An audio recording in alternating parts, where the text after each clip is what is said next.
Hey, Speedwinghere here, and today I wanted to talk a bit about the differences between Engage Hard and Maddening, and why I think it's one of the biggest gaps in difficulty in the entire series.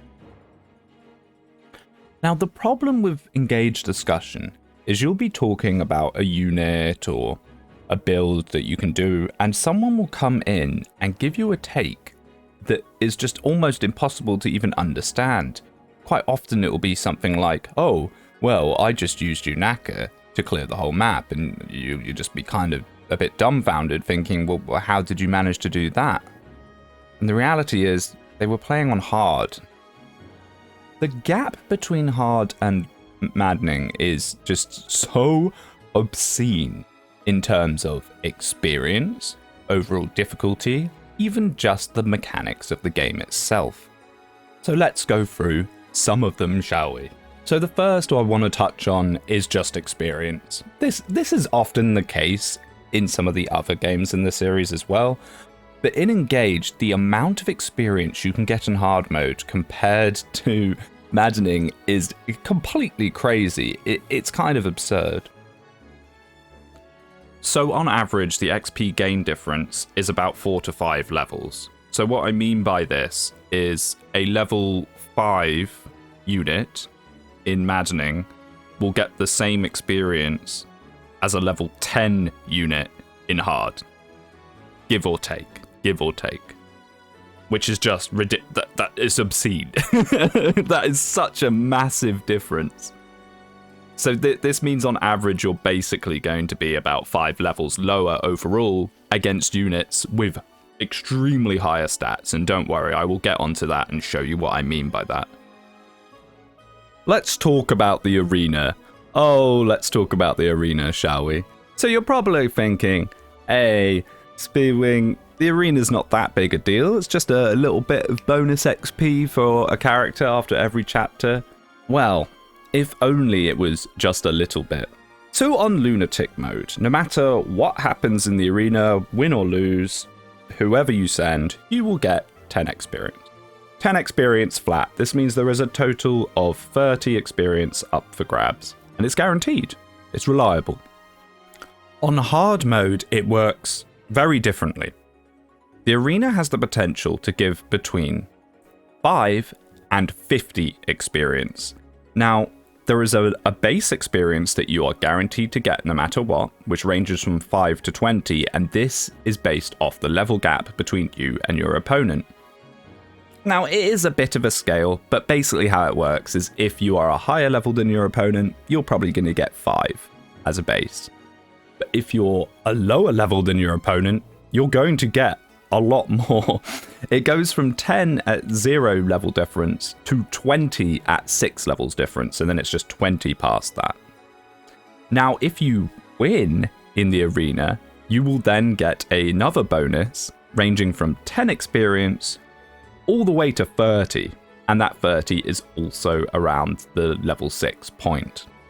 This means that if you win 3 arenas in a row where you are a lower level than the person you are fighting, you can get 150 experience. 150. To get the same amount would require 5 Lunatic chapters. Right, let's talk now about enemy quality difference. Now, this is to be expected and is a relatively staple of the difficulty differences in the series, but Engage, it is dramatic. Like, dramatic. So this is a hard mode Berserker in chapter 17. One of the best chapters in the game, may I add. So as you can see here, he has 41 attack, 13 speed, 9 defense. These are kind of the stats that you want to be working with. Now, if we swap this to Maddening, he now has 14 defense, 47 attack, and 18 speed. He's no longer even weighed down. They gave him an extra point to build. This is huge.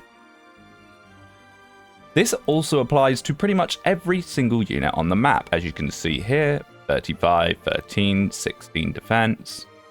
And then it goes up to 21, 40, 17. Pretty much every single important stat on these enemies changes by 4 to 5. This is big. This is really big. Not only are you now less likely to double them, but you're going to be doing less damage anyway.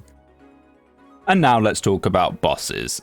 The bosses in Engage are one of its best features, in my opinion. They finally found a way to make Fire Emblem bosses threatening.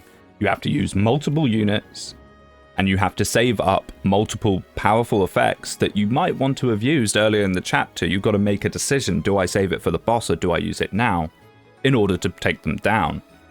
Hard mode just completely kind of gets rid of this idea, as you can just break the bosses. You can break them to get a free attack on them. Suddenly that threat level, right down.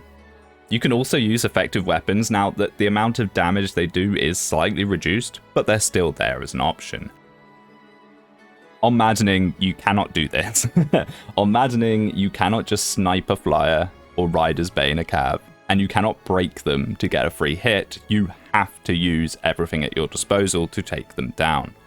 And people will say, oh, well, actually, the bosses are really easy. You just gotta have a buy left dance and then a lodestar rush. And it's like, yes, you can use that, but it's at the opportunity cost of not having those for the chapter leading up to it.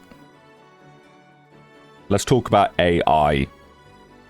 The combat AI on Maddening is so much better than it is on hard. They intentionally dumbed it down for hard mode. Now this will go back to what I said at the start of the video about Unaka. On hard mode, enemies that see a unit that they can't possibly hit, be it that they have too much avoid or too much defense, will still just run into them mindlessly. This allows you to basically clear whole maps if you can make someone dodgy enough or defensive enough. On Maddening, this is not the case. The enemies are actually smart. They'll look at you and go, well, I do 0 damage to you, mate, so I'm not getting involved, and run past you to attack your other units. This is a huge difference. This is a anti-juggernaut feature. As we know from games in the past, juggernauting is not fun, and it is not skill. Okay, well, I shouldn't say not fun. I'm sure some people find it fun. But it's definitely not skilled or challenging to do so. Now, these ones are kind of optional features, but they're there. They are there, and it means that people might use them and then come and try and talk to you as if you are playing the same game when you are not. On hard mode, if you lose a map, you have the option. You have the option to start the map again, retaining all the experience that you got before you lost. This is just mind-boggling to me that this is even a feature. This should have been normal only. Another strange feature that's a difference between hard and lunatic is skirmishes. Now, personally, I think skirmishes should just be a DLC or something, I don't know, like Boo Camp. The skirmishes in Engage on hard mode, there are so many of them. You can just reliably spam your units right up past all the level curve, grind it out. On Maddening, this really isn't the case. On Maddening, the skirmishes are incredibly limited. You're probably likely to only see 2 or 3 throughout the whole game. Now, I don't know if this is time set or not, as I don't ever pay any attention to skirmishes, but you see very few of them. And if you even do try to do them, they are a form of CBT, basically. They will rinse you. So it's not even worth trying to do them for the small amount of XP that you probably would get. These things are only the ones that I can come up with off the top of my head. There are even more differences between these difficulties. I think it's kind of a shame that the difference between hard and Maddening is so extreme, because I'm sure there are plenty of people that first time played on hard after having PTSD of Maddening on free houses and thought, you know what, I'll start on hard and then if I like the game, I'll play it on Maddening. But the big issue is they probably didn't like the game on hard because it was so easy. They didn't have to get involved with the many systems that Engage offers, as they could just kind of brute force it with their over-leveled units. Break the bosses, don't feel any of the tension, then what are you left with? The lackluster story. It's a real big shame. So if you are someone that has played Engage but thought the game was too easy to present any kind of challenge, but you played on hard mode, please, please, please consider playing on Maddening. It's a completely different experience, and I think easily could be compared upwards to Conquest. I think a good way of putting it is Engage Hard is probably similar to Conquest Normal, whereas Maddening Engage and Lunatic Conquest are pretty comparable in themselves. There is a whole kind of tier of difficulty that was just missing. Anyway, until next time, I will catch you later.